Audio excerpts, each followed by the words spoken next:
안녕하세요. 새벽이에요. 오늘도 참 고생 많으셨지요? 이 밤 따뜻한 옛 이야기 들으며 편안히 쉬어가세요. 자, 이제 책을 펴고 동화 속으로 떠나볼까요? 구독과 좋아요로 응원해주세요. 모두 좋은 꿈 꾸시길 바랍니다. 그럼 이제 이야기를 시작합니다. 고려 말기, 거친 절벽과 끝없이 펼쳐진 바다가 만나는 해연 마을은 고요하면서도 생기 넘치는 곳이었다. 파도가 바위에 부딪히며 하얀 포마를 일으켰고 바닷바람은 어부들의 땀과 희망을 실어 날랐다.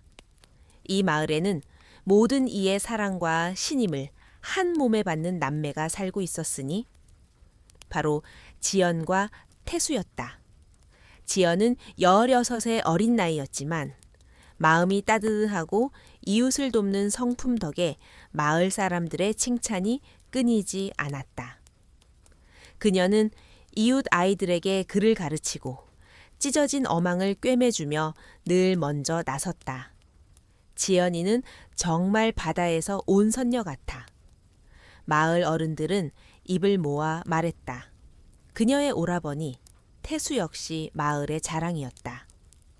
총명하고 듬직한 태수는 학문의 재능이 뛰어나 언젠가 관직에 올라 나라를 빛낼 인재로 기대를 모았다. 태수 같은 젊은이는 드물지 장차 큰 인물이 될 거야.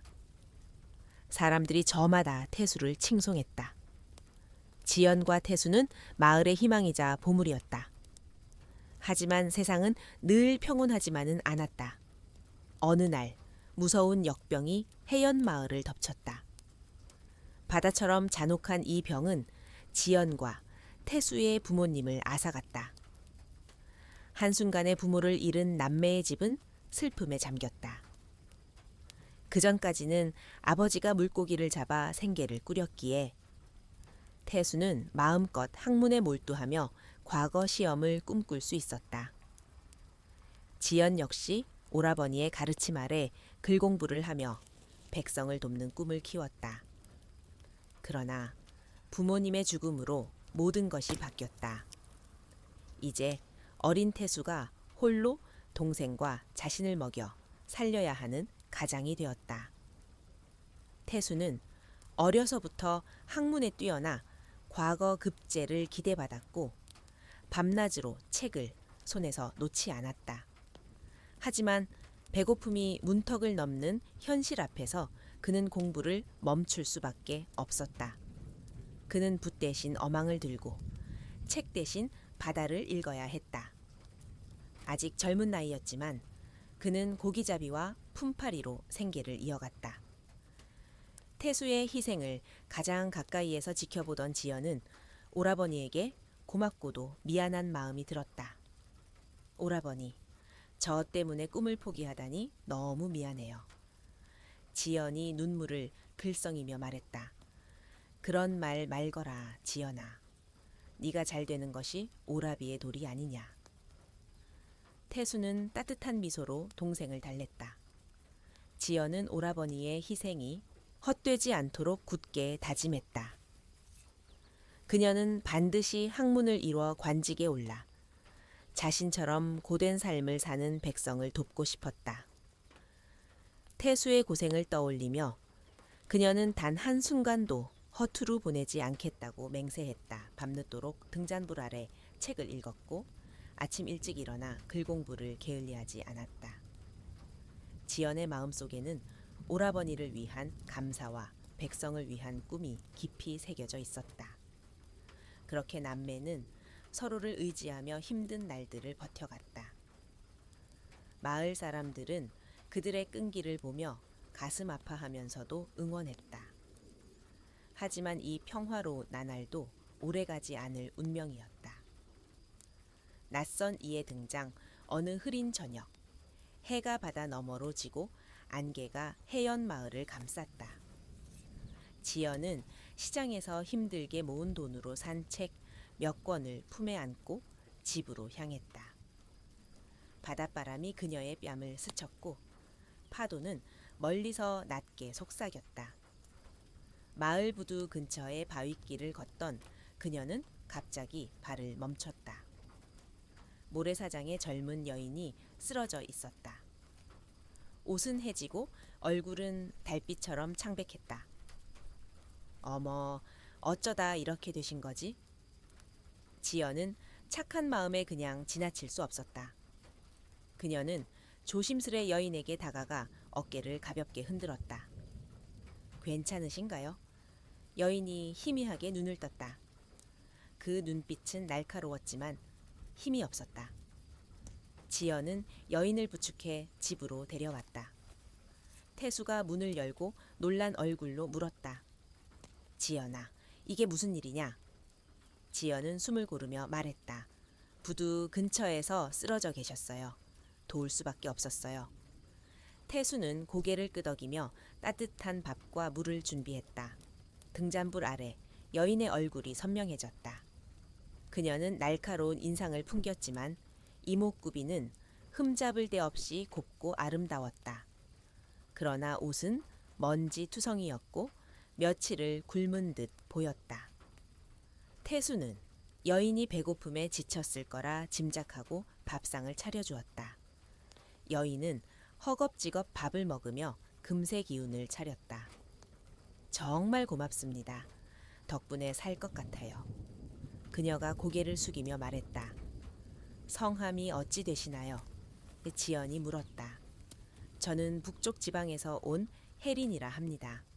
멀리 가는 길에 길을 잃고 헤매다 여기 쓰러졌습니다. 혜린의 목소리는 부드러웠지만 어딘가 불안정했다. 갈 곳이 있으신가요? 태수가 물었다. 아니요, 갈 곳 없는 몸입니다. 혜린이 고개를 저었다. 지연과 태수는 서로를 바라보며 마음을 모았다. 그럼 며칠간 저희 집에서 기운을 추스르세요. 지연이 말했다. 착한 남매는 안타까운 마음에 방 한 칸을 내주었다. 이 은혜를 어찌 갚아야 할까요? 혜린이 연신 고개를 숙였다. 은혜란요? 어려울 때 서로 돕는 것이 사람의 도리 아니겠습니까? 태수가 따뜻하게 답했다. 그날 밤 지연은 잠을 이루지 못했다. 문득 옛날이 떠올랐다. 태수가 바닷가에서 그녀에게 시를 가르치던 때였다. 두 사람은 파도 소리를 들으며 웃고 미래를 꿈꾸었다. 태수는 지연아, 너는 훗날 큰 인물이 될 거야 라며 그녀의 머리를 쓰다듬었다. 그때의 웃음소리가 아직 귓가에 맴돌았다. 하지만 이제 그들은 부모를 잃고 태수는 학문을 포기한 채 고기잡이로 생계를 꾸렸다. 혜린의 등장은 그들의 고된 삶에 새로운 그림자를 드리웠다. 혜린은 집안일을 돕겠다며 설거지를 하고 마당을 쓸었다. 하지만 그녀의 손놀림은 어딘가 어색했고 태수의 어망이나 옷가지 근처를 맴도는 모습이 이상하게 느껴졌다. 지연은 그녀를 바라보며 설명할 수 없는 불안을 느꼈다. 마치 바다 깊은 곳에서 무언가 올라오는 듯한 기분이었다. 남매는 혜린을 식구처럼 대했지만 지연의 마음속에는 자꾸만 불길한 예감이 스며들었다. 커져가는 의심과 태수의 병, 혜린이 해연 마을에 남매 집에 들어온 지 며칠이 지났다. 그녀는 집안일을 돕겠다며 서툰 솜씨로 그릇을 닦고 마당을 쓸었다. 지연과 태수는 혜린을 따뜻하게 대하며 식구처럼 여겼다. 하지만 어느 해질녘 지연은 뜻밖의 광경을 목격했다. 그녀는 책을 읽다 잠시 쉬려고 자리에서 일어났다. 문득 어제 시장에서 사온 책을 태수의 방에 두고 온 것이 떠올랐다. 조용히 오라버니의 방문을 연 순간 그녀의 눈에 기묘한 장면이 들어왔다. 혜린이 태수의 이부자리에 바싹 몸을 붙이고 마치 굶주린 짐승처럼 코를 대고 냄새를 맡고 있었다. 그 모습은 섬뜩했고 마치 먹잇감을 노리는 듯한 기운이 느껴졌다. 지연은 저도 모르게 소리쳤다. 지금 무엇을 하고 계시오? 갑작스러운 지연의 목소리에 해리는 화들짝 놀라며 몸을 움찔했다. 아이고, 아씨, 아무것도 아니에요. 그저 이부자리에서 축축한 냄새가 나는 것 같아 곰팡이가 핀 건 아닌지 살펴본 것뿐이에요. 해리는 황급히 자리에서 일어나 변명했지만 그 어색한 말과 당황한 표정은 지연의 눈에 뚜렷이 잡혔다. 지연은 설명할 수 없는 불안과 의심이 마음속에 피어오르는 것을 느꼈다. 해린의 말이 진심이 아닌 듯 했고 그 눈빛에는 어딘가 숨기려는 기색이 있었다. 지연은 그날 밤 잠을 이루지 못하며 해린의 행동을 곱씹었다. 며칠 뒤 더 큰 불행이 남매를 덮쳤다. 평소 바위처럼 튼튼했던 태수가 갑자기 몸에 힘이 없다며 쓰러졌다. 지연아, 온몸이 무겁고 기운이 하나도 없구나. 그의 목소리는 나약했고 얼굴은 기묘한 보라빛으로 변해갔다. 지연은 놀라며 물었다. 오라버니, 어디 아프신 곳이라도 있으신가요? 태수는 고개를 저었다. 모르겠다. 마치 바다에 끌려가는 듯한 기분이야. 처음에는 고된 고기잡이와 품팔이로 몸살이 난 줄 알았다. 하지만 태수의 병세는 점점 심해졌다. 그는 숟가락을 들 힘조차 잃고 하루 종일 누워만 있었다. 지연은 밤낮으로 오라버니 곁을 지키며 간호했지만 그의 안색은 날로 창백해지고 병색은 짙어졌다. 지연은 애가 타서 마을 의원을 급히 불렀다. 의원님, 어서 오라버니를 살펴주세요. 이상한 병에 걸린 것 같아요. 의원은 태수의 맥을 짚고 몸을 살폈다. 하지만 이내 고개를 저으며 말했다. 이상하군요. 도저히 병의 원인을 알 수 없습니다. 그럼 어찌해야 하나요? 지연이 다급히 물었다. 미안하지만 이런 괴이한 병은 처음 봅니다. 의원은 알 수 없다는 말만 남기고 떠났다. 태수는 점점 더 쇠약해졌고 일도 할 수 없을 지경이 되었다. 지연은 오라버니의 헬쑥한 모습을 보며 가슴이 찢어지는 듯했다. 그런데 이상하게도 태수가 병으로 쓰러져 가는 동안 해리는 오히려 더 생기가 넘쳤다. 그녀의 얼굴은 전보다 더 밝아졌고 태수의 방 앞을 지날 때마다 묘한 미소를 짓는 듯했다. 집안일을 돕는 척하면서도 예전보다 훨씬 여유로운 태도를 보였다. 지연은 해린의 그런 모습에 불쾌함을 느꼈다. 태수가 고통받는 와중에 해린이 마치 기뻐하는 듯한 기색을 보이는 것이 이해할 수 없었다. 그녀는 오라버니를 지키기 위해 무슨 일이 있어도 진실을 알아내야겠다고 다짐했다. 그 불길한 예감은 점점 더 강해졌고 지연의 마음은 바다처럼 흔들렸다. 신비한 거울과 장로의 지혜태수에 병세가 날로 심해지자 집안의 쌀독은 점점 비어갔다. 지연은 마음을 다잡고 마을, 이웃에게 먹을 것을 구하러 나섰다.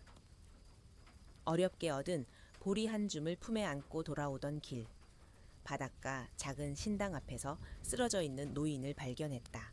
그는 마을의 민장로였다.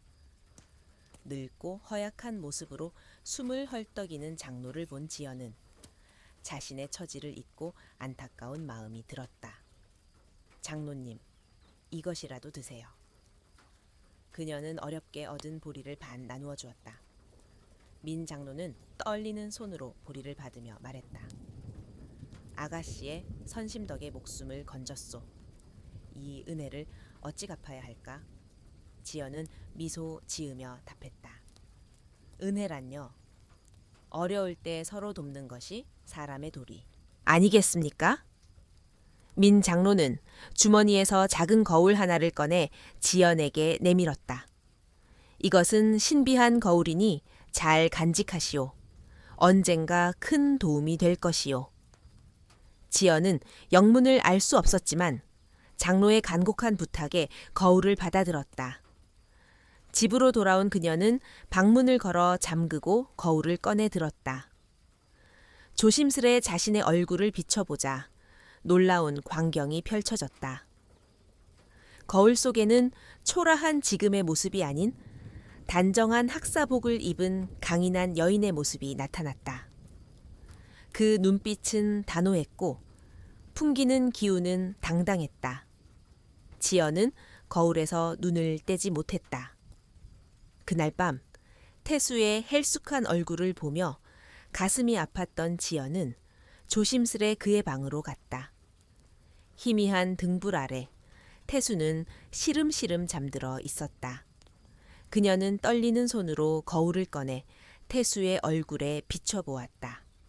그러자 거울 속에는 병약한 지금의 모습이 아닌 건강했던 시절의 듬직한 태수의 모습이 생생히 나타났다. 그의 미소와 강인한 눈빛이 그리웠사디나. 지연은 뜨거운 눈물을 흘리며 오라버니의 건강했던 모습을 떠올렸다. 하지만 혜린에 대한 의심이 그녀의 마음을 짓눌렀다. 그 친절한 얼굴 뒤의 진실은 무엇일까? 다음 날 새벽, 지연은 민 장로를 찾아 신당으로 달려갔다. 장로님, 이 거울이 대체 무엇입니까? 그녀가 다급히 물었다. 민 장로는 차분히 바라보며 말했다. 그 거울은 사람의 진정한 본 모습을 비추는 물건이라오. 내가 본 것이 진실이요. 그는 자신의 과거를 밝혔다. 나는 과거 왕실의 항해사였소. 먼 나라를 오가다 어느 도색에 이 거울을 얻었지. 이 거울은 요괴의 허상을 꿰뚫는다 하였소. 지연은 떨리는 목소리로 말했다. 혜린이라는 여인이 거울에 비쳤을 때 사람의 모습이 아니었어요. 장로의 표정이 굳어졌다. 예시하기에 따르면 거머리나 뱀 같은 요괴는 젊은 사내의 기운을 빨아먹고 산다오. 그 여인은 틀림없이 태수 도련님의 생기를 훔치고 있는 요괴일 것이요. 그는 주먹만한 돌을 건네며 말했다. 거울을 통해 그 요괴의 본 모습을 비추고 이 돌로 거울을 깨시오. 그러면 요괴는 사라질 것이요. 지연은 두려웠지만 오라버니를 구해야 한다는 마음이 더 강했다. 대면과 결말 지연은 민 장로의 말을 마음 깊이 새기고 집으로 돌아왔다. 그녀의 손에는 신비한 거울과 주먹만한 돌이 쥐어져 있었다. 태수를 구해야 한다는 일념이 두려움을 밀어냈다. 마당에 들어서자 혜린이 태수가 병으로 누워 있는 것도 아랑곳하지 않고 홀로 춤을 추고 있었다. 그녀의 얼굴은 만족감과 생기로 가득 차 있었다. 지연은 분노가 치밀었지만 장로의 가르침을 떠올리며 마음을 가라앉혔다. 그녀는 부드러운 목소리로 혜린에게 다가가 말했다. 혜린아 씨, 춤추는 모습이 참 아름다우시네요. 마치 바다의 선녀 같아요.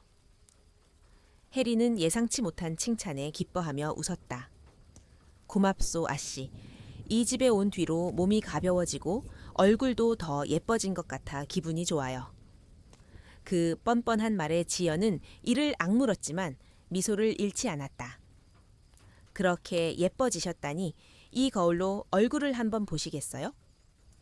지연은 품속에 숨겨둔 거울을 꺼내 혜린의 얼굴 앞에 내밀었다. 혜린은 의심 없이 거울을 받아들고 자신의 모습을 비춰보았다. 순간 그녀의 미소가 굳었다. 거울 속에는 아름다운 여인의 얼굴이 아닌 검고 끈적거리는 바다 거머리의 형체가 꿈틀거리고 있었다. 혜린은 쏘스라치게 놀라며 뒤로 넘어졌다. 그녀의 아름다운 모습은 사라지고 역겨운 요괴의 본 모습이 적나라하게 드러났다. 혜린이 당황하며 비명을 지르는 틈을 타 지연은 더 이상 망설이지 않았다. 단호한 목소리로 외쳤다. 이 거머리 요괴야. 감히 우리 오라버니의 생기를 훔치려 했단 말이냐. 해리는 하얗게 질린 얼굴로 변명했다. 아, 아니에요. 내가 뭘 했다고? 하지만 지연은 요괴의 거짓말에 흔들리지 않았다. 네가 도망친다 해도 또 다른 사람을 해치려 할 것이 아니냐. 이 땅에 내 요사스러운 기운을 남길 수 없다. 지연은 눈물을 삼키며 거울을 해린의 얼굴에 다시 들이댔다. 그리고 민 장로가 준 돌을 높이 들어 거울을 힘껏 내리쳤다. 귀를 찢는 소리와 함께 거울은 산산이 부서졌고 파편이 사방으로 흩어졌다. 해리는 비명을 지르며 징그러운 거머리의 모습으로 변했다. 그녀는 꿈틀거리며 바닥에 쓰러지더니 이내 싸늘하게 죽었다. 역겹고 비릿한 냄새가 마당을 가득 채웠지만 지연은 오라버니를 지켰다는 안도감에 이를 악물었다. 그날 밤 놀랍게도 태수의 상태가 나아지기 시작했다. 그의 얼굴을 덮었던 보라빛 병색이 옅어졌고 쇠약했던 몸에 생기가 돌았다. 요괴에게 빼앗겼던 생기가 돌아오면서 태수는 아침이 되자 언제 아팠냐는 듯 벌떡 일어났다. 그는 방에서 나와 지연을 끌어안았다. 지연아, 네 덕에 내가 살았다. 정말 고맙다. 지연은 그동안의 일을 모두 털어놓았다. 해린의 수상한 행동, 거울이 보여준 끔찍한 본 모습, 그리고 민 장로의 도움으로 요괴를 물리친 이야기를 들려주었다. 태수는 믿을 수 없는 이야기에 놀라움을 감추지 못했다. 하지만 곧 동생의 용기에 깊은 감사함을 느꼈다. 네가 아니었다면 나는 이미 죽은 목숨이었을 거야. 그의 진심 어린 말에 지연은 그간 쌓였던 두려움과 고통이 사라지는 듯했다. 그녀는 미소 지으며 말했다. 오라버니, 거울 속에서 오라버니는 정말 듬직하고 멋진 모습이었어요. 그리고 저는 학사복을 입고 있었답니다. 그렇게 남매는 악몽에서 벗어났다. 태수는 다시 어망을 들고 바다로 나갔고 지연은 별빛 아래 책을 펼쳤다. 그녀는 오라버니의 희생을 되새기며 더 열심히 공부했다. 지연의 마음속에는 태수의 건강, 자신의 꿈, 그리고 백성을 위한 큰 인물이 되겠다는 굳은 다짐이 새겨졌다. 해연 마을은 다시 편곤을 되찾았고 남매의 이야기는 마을 사람들 사이에서 조용히 전해졌다.